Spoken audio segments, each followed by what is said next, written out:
नमस्कार दोस्तों, आज हम पढ़ रहे हैं कहानी लाल पान की बेगम, जिसके लेखक हैं फणीश्वर नाथ रेणु।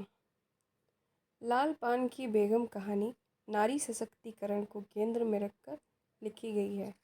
गांव में महिलाओं के मध्य होने वाले मखौल का जीवन चित्रण मिलता है। इसमें पति पत्नी के रिश्तों के मध्य खट्टी मीठी नोक-झोंक एवं ग्रामीण में मेला और नाच का महत्व दिखाया गया है। इसके मुख्य पात्र में हैं बिरजू की माँ, बिरजू के पिता, बिरजू, चंपिया, भाई बहन, मखनी बुआ, जंगी की पतोहू, सुनरी। आइए चलते हैं कहानी की तरफ। क्यों बिरजू की माँ नाच देखने नहीं जाएगी क्या? बिरजू की माँ शकरकंद उबालकर बैठी मन ही मन कुढ़ रही थी। अपने आंगन में 7 साल का लड़का बिरजू शकरकंद के बदले तमाचे खाकर आंगन में लोट पोट कर सारी देह में मिट्टी मल रहा था। चंपिया के सिर भी चुड़ैल मंडरा रही है। आने आंगन धूप रहते जो गई है सहुआन की दुकान खोआ गुड़ लाने, सो अभी तक नहीं लौटी। दिया बाती की बेला हो गई। आए आज लौट के ज़रा। बागड़ बकरे की देह में कुकुर माछी लगी थी, इसलिए बेचारा बागड़ रह रह कर कूद फांद कर रहा था। बिरजू की माँ बागड़ पर मन का गुस्सा उतारने का बहाना ढूंढकर निकाल चुकी थी। पिछवाड़े की मिर्च की फूली गाछ बागड़ के सिवा और किसने कलेवा किया होगा? बागड़ को मारने के लिए वो मिट्टी का छोटा ठेला उठा चुकी थी कि पड़ोसिनी मक्खन बुआ की पुकार सुनाई पड़ी। क्यों बिरजू की माँ नाच देखने नहीं जाएगी क्या? बिरजू की माँ के आगे नाथ और पीछे पगैया हो तब न फुआ। गरम गुस्से में बुझी नुकीली बात फुआ की देह में धंस गई और बिरजू की माँ ने हाथ के ठेले को पास ही फेंक दिया।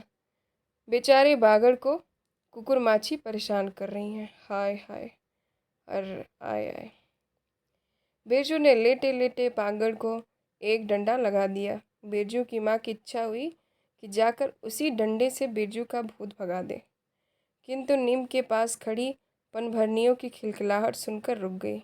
बोली, ठहर, तेरे बप्पा ने बड़ा हाथ छुट्टा बना दिया है तुझे। बड़ा हाथ चलता है लोगों पर, ठहर। मखनी बुआ नीम के पास झुकी कमर से घड़ा उतारकर पानी भरकर लौटती पनभरनियों में बिरजू की माँ की बकी हुई बात का इंसाफ करा रही थी। जरा देखो तो इस बिरजू की माँ को। 4 मन पाट जूट का पैसा क्या हुआ है? धरती पर पाँव नहीं पड़ते। निसाफ करो। खुद अपने मुंह से 8 दिन पहले ही गांव की गली गली में बोलती फिरी है।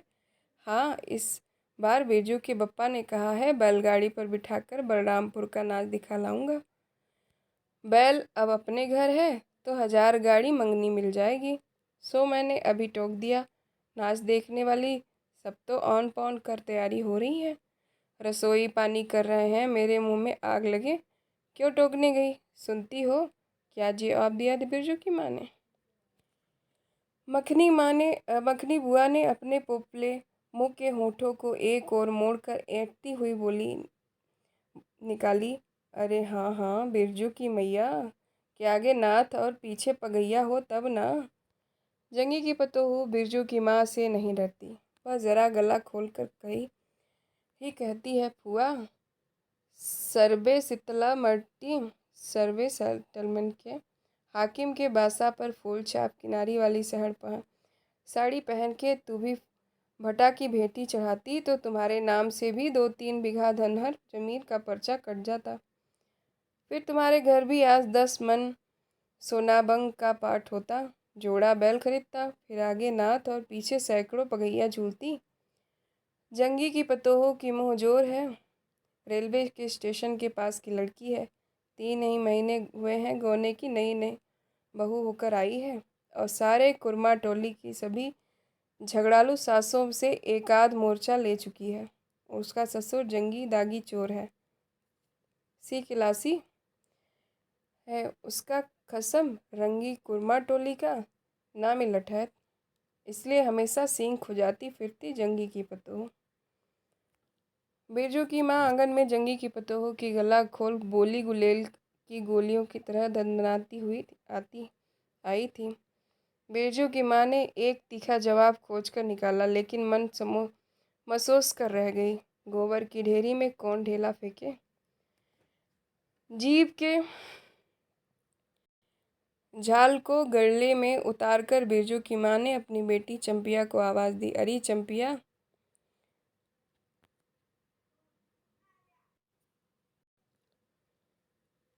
आज लौटे तो तेरी मूड़ी मरोड़ कर चूल्हे में झोंकती हूँ। दिन दिन बेचाल होती जाती है। गांव में तो अब ठेठर बसकोप का गीत गाने वाली पुतरिया पतोहू सब आने लगी हैं। कहीं बैठ के बाजे न मुरलिया सीख रही होगी हरजाई। अरे चंपिया। जंगी की पतोहू ने बिरजू की माँ की बोली का स्वाद लेकर कमर पर घड़े को संभाला और मटक कर बोली, चल दीदिया चल। इस मोहल्ले में लालपान की बेगम बसती है, नहीं जानती। दोपहर दिन और चौपहर रात बिजली की बत्ती भग भग कर चलती है। भग भग बिजली बत्ती की बात सुनकर न जाने क्यों सभी खिलखिलाकर हंस पड़ी। फुआ की टूटी हुई दंत पंक्तियों के बीच से एक मीठी गाली निकली, शैतान की नानी। बिरजू की माँ की आंखों पर मानो किसी ने तेज टॉर्च की रोशनी डालकर चौंधिया दिया। भग भग बिजली बत्ती। 3 साल पहले सर्वे कैंप के बाद गांव की जलनहारी औरतों ने एक बार कहानी गढ़ के फैलाई थी। चंपिया की माँ के आंगन में रात भर बिजली बत्ती भुकभुकाती थी। चंपिया की माँ के आंगन में नाक वाले जूते की छाप घोड़े की टाप की तरह जलो जलो और जलो। चंपिया की माँ के आंगन में चांदी जैसे पाट सूखते देख कर जलने वाली सब औरतें खलिहान पर सोनाली धान के बोझों को देखकर बैगन का भुर्ता हो जाएंगी। मिट्टी के बर्तन से टपकते हुए छोआ गुड़ को उंगलियों से चाटती हुई चंपिया आई और माँ के तमाचे खाकर चीख पड़ी, मुझे क्यों मारती है? सहुआइन जल्दी से सौदा नहीं देती ना? सहुआइन जल्दी सौदा नहीं देती कि नानी? एक सहुआइन की दुकान पर मोती झरते हैं जो जड़ गाड़ कर बैठी हुई थी। बोल गले पर लात देकर कल्ला तोड़ दूंगी हरजाई, जो फिर कभी बाजी न मुरलिया गाते सुना। चाल सीखने जाती है ट्यूशन की छोकरियों से। बिरजू की माँ ने चुप होकर अपनी आवाज़ अंदाजी कि उसकी बात जंगी के झोपड़े तक साफ साफ पहुँच गई होगी। बिरजू बीती हुई बातों को भूलकर उठ खड़ा हुआ था। धूल झाड़ते हुए बर्तन से टपकते गुड़ को ललचाई निगाह से देखने लगा था।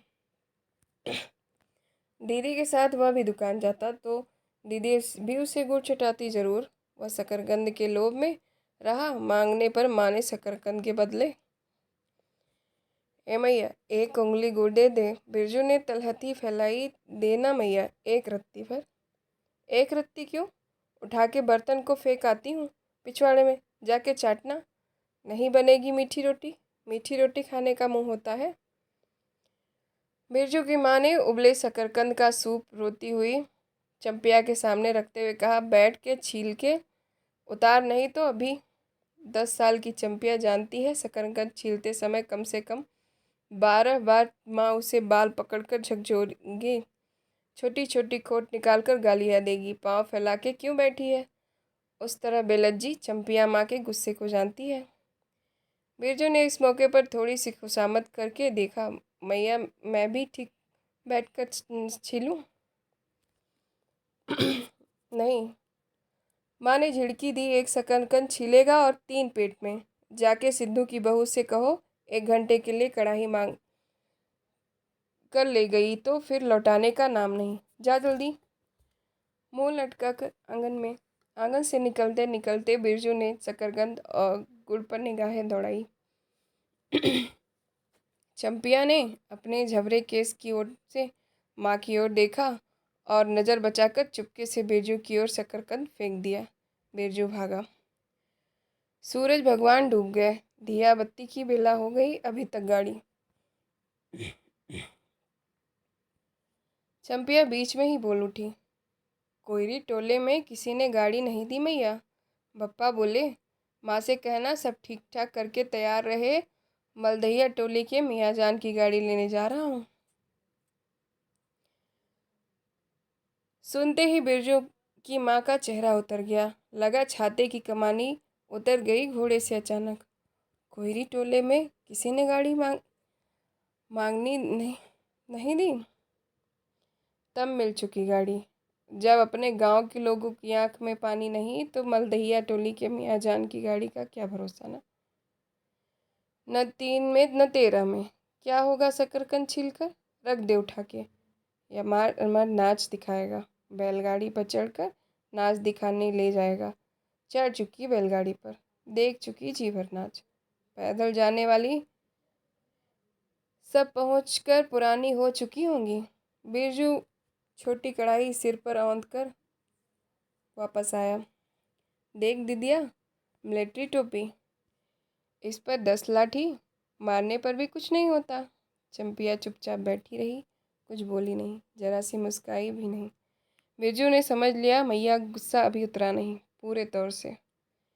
मड़ैया के अंदर से बागड़ को भगाती हुई बिरजू की माँ बड़बड़ाई, कल ही पंचकौड़ी कसाई के हवाले करती हूँ, राकस तुझे हर चीज में मुंह लगाएगा।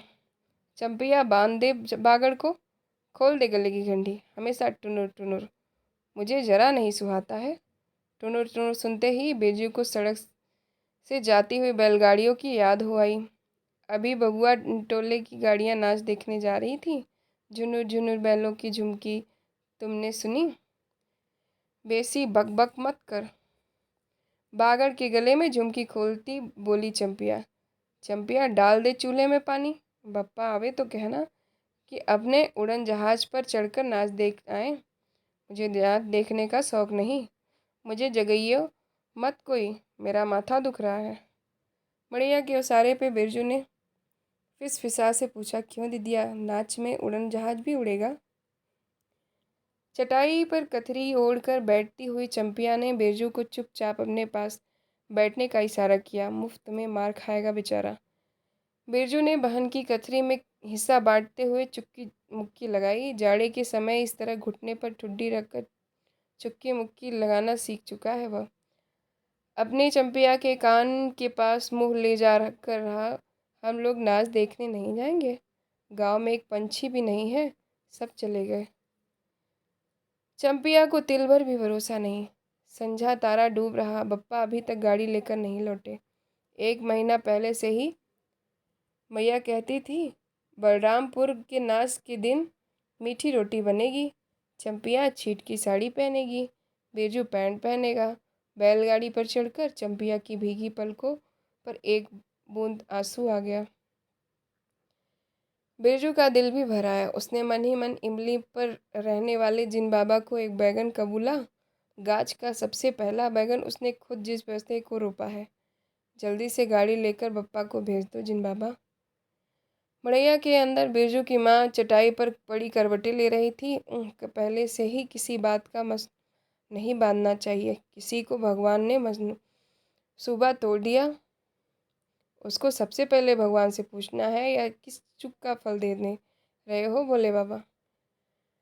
अपने जानते उसने किसी देवता पितर की मान मनौती बाकी नहीं रखी। सर्वे के समय जमीन के लिए जितनी मनौतियाँ की थी, ठीक हो तो महावीर जी का रोड तो बाकी है। हाय रे देव, भूल चुक माफ़ करो महावीर बाबा। मनौती दूनी करके चढ़ाएगी बिरजू की माँ। बिरजू की माँ के मन में ही रह रहकर जंगी की पतों की बातें चुभती है। भग भग बिजली बत्ती, चोरी चमारी करने वाली बेटी पतोहू जलेगी नहीं। 5 बीघे जमीन क्या हासिल की है बिरजू के पप्पा ने? गांव की भाई खौफियों की आंखें तो किरकिरा पड़ी हैं। खेत में पाट लगा देखकर गांव के लोगों की छाती फटने लगी है। धरती फोड़कर पाट लगा है। बैसाखी बादलों की तरह उमड़ते आ रहे हैं पाट के पौधे। तो अलान तो फलान, इतनी आंखों की धार भला फसल से? जहाँ 15 मन पाट होना चाहिए, सिर्फ 10 मन पाट काटा। पर तौल के ओजन हुआ भगत के यहाँ। इसमें जलने की क्या बात है भला? बिरजू के बप्पा ने तो पहले ही कुरमा टोली के एक एक आदमी को समझा कहा, जिंदगी भर मजदूरी करते रह जाओगे, सर्वे का समय हो रहा है, लाठी कड़ी कर दो। 2-4 बीघे जमीन हासिल कर सकते हो सो गांव की किसी पुतखोकी का भाव। हाँ, सर्वे समय बाबू साहेब के खिलाफ खासा भी नहीं। बिरजू के बप्पा को कम सहना पड़ा है। बाबू साहब गुस्से से सर्कस नाच के बाग की तरह घुमड़ते रह गए। उनका बड़ा बेटा घर में आग लगाने की धमकी देकर गया। आखिर बाबू साहब ने अपने सबसे छोटे लड़के को भेजा। बिरजू की माँ को मौसी कह के पुकारा। यह ज़मीन बाबूजी ने मेरे नाम से खरीदी थी। मेरी पढ़ाई लिखाई उसी ज़मीन की उपज से चलती है। और भी कितनी बातें खूब मोहना जानता है। उतना जरा सा लड़का जमींदार का बेटा है कि। चंपिया, बिरजू सो गया क्या? यहाँ आ जा बिरजू, अंदर तू भी आ जा चंपिया। भला आदमी आए तो एक बार आज। बिरजू के साथ चंपिया अंदर चली आई। ढिबरी बुझा दे, बप्पा बुलाए तो जवाब मत देना, खपच्ची गिरा दे। भला आदमी रे, भला आदमी। मुँह देखो जरा इस मर्द का। बिरजू की माँ दिन रात मंझा न देती रहती तो ले चुके थे ज़मीन। रोज आकर माथा पकड़कर बैठ। भला आदमी रे, भला आदमी। वो देखो जरा इस मर्द का। बिरजू की माँ दिन रात मंझा न देती रहती तो ले चुके थे ज़मीन। रोज आकर माथा पकड़कर बैठ जाए। मुझे ज़मीन नहीं लेनी है बिरजू की माँ, मजूरी ही अच्छी, जवाब देती थी बिरजू की माँ। खूब सोच समझ के छोड़ दो। जब तुम्हारा कलेजा ही स्थिर नहीं होता तो क्या होगा? जोरू ज़मीन जोर के, नहीं तो किसी और के। बिरजू के बाप पर बहुत तेजी से गुस्सा चढ़ता ही जाता है। बिरजू की माँ का भाग ही खराब है। तो जो ऐसा गोबर गणेश घरवाला उसे मिला, कौन सा शौक मौज दिया है उस मर्द ने। कोल्हू के बैल की तरह खट कर सारी उम्र काट दी। इसके यहाँ कभी 1 पैसे की जलेबी लाकर दी है इसके खसम ने। पाट का दाम भगत के यहाँ से लेकर बाहर बैल हट्टा चले गए। बिरजू की माँ एक बार नमरी लौट देखने भी नहीं दिया आँख से। बैल खरीद लाए, उसी दिन से गांव में ढिंढोरा पीटने लगे। बिरजू की माँ इस बार बैलगाड़ी पर चढ़कर जाएगी नाच देखने, दूसरे की गाड़ी के भरोसे नाच दिखाएगा। अंत में उसे अपने आप पर क्रोध आया। वह खुद भी कम नहीं, उसकी जीभ में आग लगे। बैलगाड़ी पर चढ़कर नाच देखने की लालसा किसी कुसमय में उसके मुंह से निकली थी, भगवान जाने। फिर आज सुबह से दोपहर तक किसी न किसी बहाने उसने 18 बार बैलगाड़ी पर नाच देखने की चर्चा छेड़ी है। लो, खूब देखो नाच। कतरी के नीचे दुसाले का सपना। कल भोरे पानी भरने के लिए जब जाएगी, पतली जीभ वाली पतुरिया सब हंसती आएंगी, हंसती जाएंगी। सभी जलते हैं इससे। हाँ भगवान, दाढ़ी जार भी। 2 बच्चों की माँ है हो कर भी वह जिस जस की तस है। उसका घरवाला उसकी बात में रहता है। वह बालों में गरी का तेल डालती है। उसकी अपनी ज़मीन है। किसी के पास एक घूर ज़मीन भी अपने इस गांव में जलेंगे नहीं। 3 बीघे में धान लगा हुआ है। अगहनी लोगों की भीख दीड़ से बचे तब तो। बाहर बैलों की घंटियां सुनाई पड़ी। तीनों सतर्क हो गए, उत्कर्ण होकर सुनते रहे। अपने ही बैलों की घंटी है, क्यों नहीं चंपिया? चंपिया और बिरजू ने प्राय एक ही साथ कहा, चुप। बिरजू की माँ ने फिसफिसा कर कहा, शायद गाड़ी भी है, गड़गड़ाती है ना। दोनों ने फिर हुंकारी भरी। चुप, गाड़ी नहीं है तो चुपके से टट्टी में छेद कर देख तो। आ चंपा, भाग के आ चंपा, चुपके चुपके। चंपिया बिल्ली की तरह हौले हौले पाँव में टट्टी चैन से झाँक आई। हाँ मैया, गाड़ी भी है। बिरजू हड़बड़ा कर उठ बैठा। उसकी माँ ने उसका हाथ पकड़ कर सुला दिया। बोले मत। चंपिया भी गुदड़ी के नीचे घुस गई। बाहर बैलगाड़ी खोलने की आवाज़ हुई। बिरजू के बाप ने बैलों के जोर से डांटा। हाँ, आ गए घर? घर का आने के लिए छाती फटी जाती थी। बिरजू की माँ ताड़ गई। जरूर मलटहिया टोली में गांजे चिलम चढ़ रही थी। आवाज़ तो बड़ी खनखनाती हुई निकल रही है। चंपिया हूँ, बाहर से पुकार कर कहा। उसके बाप ने बैले को घास दे। चंपिया है। अंदर से कोई जवाब नहीं है। चंपिया के बाप ने आंगन में आकर देखा तो न रोशनी, न चिराग, न चूल्हे में आग। बात क्या है? नाच देखने उतावली होकर पैदल ही चली गई क्या? बिरजू की गले में खसखसाहट हुई। उसने रोकने की पूरी कोशिश भी की, लेकिन खांसी जब शुरू हुई तो पूरे 5 मिनट तक वह खांसता रहा। बिरजू बेटा, बिरजमोहन, बिरजू के बाप ने पुचकार कर बुलाया। मैया गुस्से के मारे सो गई क्या? अरे कब अभी तो लोग जा ही रहे हैं। बिरजू के माँ के मन में आया कि कसकर जवाब दे, नहीं देखना है नाच, लौटा दो गाड़ी। चंपिया उठती क्यों नहीं? ले धान की पंचशीश रख दे। धान की बालियों का छोटा जब्बा झोपड़े के ओसरे पर रखकर उसने कहा, दिया बालो। बिरजू की माँ उठकर ओसारे पर आई। 1:30 पहर रात को गाड़ी लाने की क्या जरूरत थी? नाच तो अब खत्म हो रहा होगा। डिबरी की रोशनी में धान की बालियों का रंग देखते बिरजू की माँ के मन का सब मैल दूर हो गया। धानी रंग उसकी आंखों से उतरकर रोम रोम में घुल गया। नाच कभी अभी शुरू भी नहीं हुआ होगा। अभी अभी बलमपुर के बाबू संपन्नी गाड़ी मोहनपुर होटल बंगला से हाकिम साहब को लाने गई है। इस साल आखिरी नाच है। पंसी टट्टी में खोस दे। अपने खेत का है। अपने खेत का? हुलसती हुई बिरजू की माँ ने पूछा। पक गए धान? नहीं, 10 दिन में अगहन चढ़ते चढ़ते लाल होकर झुक जाए सारे खेत की बालियाँ। मलदैया टोलिये पर जा रहा था अपने खेत में।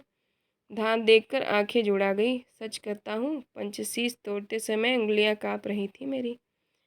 बिरजू ने धान की एक बाली से एक धान ले मुंह में डाल दिया और उसकी माँ ने हल्की डांट दी। कैसे लुक्कड़ है तू रे? इन दुश्मनों के मारे कोई नेम धर्म बचे? क्या हुआ, डांटती क्यों है? नवान से के पहले ही नया धान जुटा दिया, देखते नहीं? अरे इन लोगों का सब कुछ माफ़ है। चिरई चुरमुन है ये लोग। दोनों के मुंह में नवान के पहले नया अन्न न पड़े। इसके इसके बाद चंपिया ने भी धान बाली से 2 धान लेकर दांतों तले दबाए। ओ मैया, इतना मीठा चावल! और गमकता भी है ना दीदिया? बिरजू ने मुंह में धान लिया। रोटी पोटी तैयार कर चुकी क्या? बिरजू के बाप ने मुस्कुराकर पूछा। नहीं। मान भरे सुर में बोली बिरजू की माँ। जाने का ठीक ठिकाना नहीं और रोटी बनाती? वाह, खूब हो तुम लोग। जिसके पास बैल है उसे गाड़ी मंग नहीं लेगी भला? गाड़ी वालों को भी कभी बैल की जरूरत होगी, पूछूंगा तब। कोयरी टोला वालों से ले, जल्दी से रोटी बना ले, देर नहीं होगी। अरे टोकरी भर रोटी तो पलक मारते बना देती है। 5 रोटियां बनाने में कितनी देर लगेगी? अब बिरजू की माँ के होठों पर मुस्कुराहट खुलकर खिलने लगी। उसने नज़र बचाकर देखा। बिरजू का पप्पा उसकी ओर एकटक निहार रहा है। चंपिया और बिरजू न होते तो मन की बात हंसकर खोलने में देर न लगती। चंपिया और बिरजू ने एक दूसरे को देखा और खुशी से उनके चेहरे जगमगा उठे। मैया बेकार गुस्सा हो रही थी ना? चंपी जरा गहलसार में खड़ी होकर मखनी फुआ को आवाज़ दे तो। ए फुआ, सुनती हो? फुआ, मैया बुला रही है। फुआ ने कोई जवाब नहीं दिया, किंतु उसकी बड़बड़ाहट स्पष्ट सुनाई पड़ी। हाँ, अब फुआ को क्यों गुहारती है? सारे टोले में बस एक फुआ ही तो बिना नात पगिया वाली है। अरे फुआ! बिरजू की माँ ने हंसकर जवाब दिया। उस समय बुरा मान गई थी क्या? नात पगैया वालों को आकर देखो, दोपहर रात में गाड़ी लेकर आया है। आ जाओ फुआ, मैं मीठी रोटी पकाना नहीं जानती। फुआ कांखती खांसती आई। इसी के घड़ी पहर दिन रहते ही पूछ रही थी कि नाच देखने जाएगी क्या। कहती तो मैं पहले से ही अपनी अंगीठी यहाँ सुलगा जाती। बिरजू की माँ ने फुआ को अंगीठी दिखला दी और कहा, घर में अनाज दाना वगैरह तो कुछ है नहीं। एक बागड़ है, कुछ बर्तन बासन, सो रात भर के लिए यहाँ तंबाकू रख जाती हूँ। अपना हुक्का ले आई हो ना पुआ। पुआ को तंबाकू मिल जाए तो रात भर क्या 5 रात बैठकर जाग सकती है। पुआ ने अंधेरे में टटोलकर तंबाकू का अंदाज किया। ओहो, हाथ खोलकर तंबाकू रखा है बेजी की माँ ने।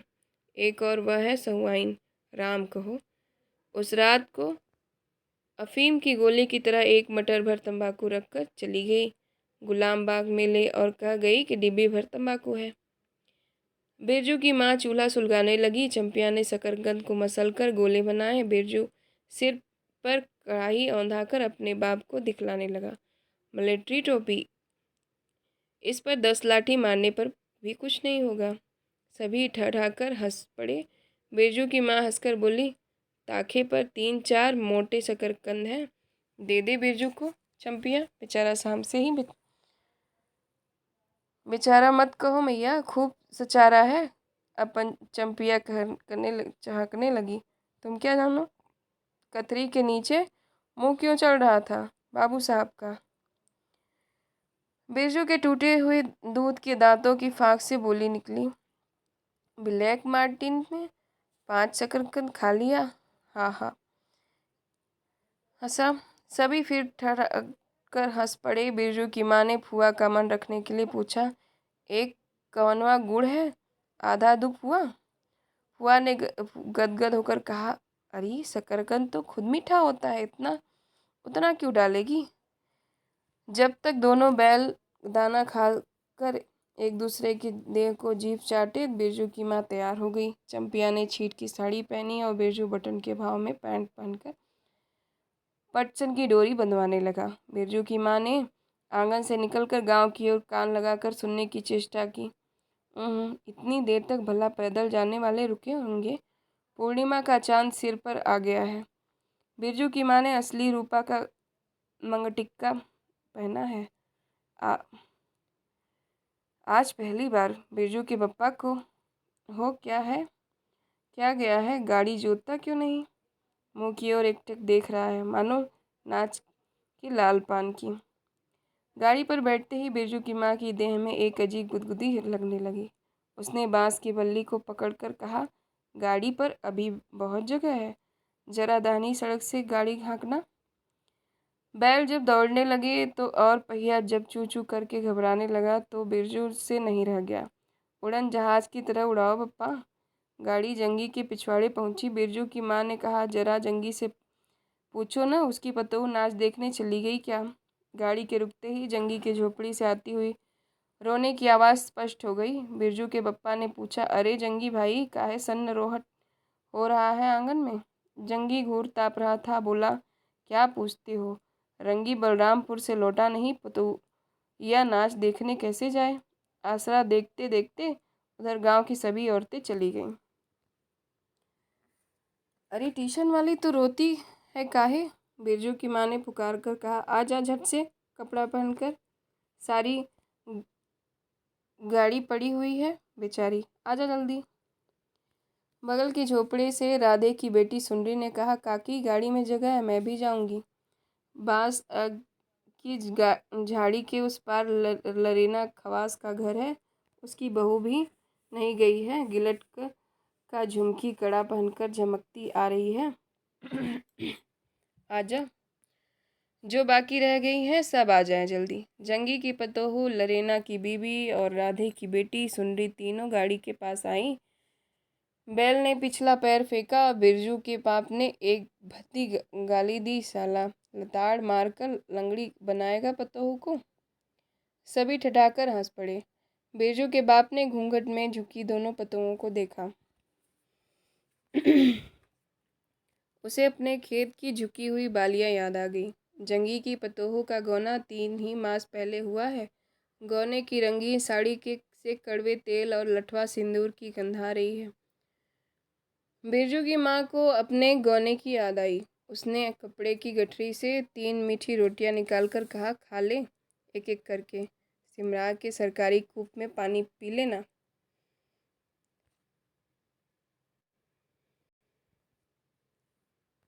गाड़ी गांव से बाहर होकर धान के खेतों के बगल से जाने लगी। चांदनी कार्तिक की। खेतों से धान के झरते फूलों की गंध आती है। बांस की झाड़ी में कहीं दुद्दी की लता फूली है। जंगी पतोहू ने एक बीड़ी सुलगाकर बिरजू की माँ की ओर बढ़ाई।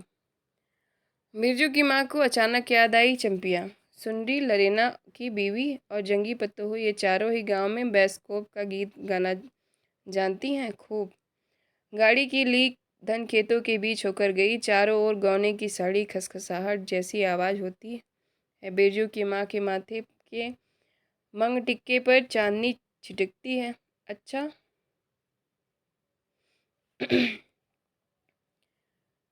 अब एक बैस्कोप का गीत गा तो चंपिया।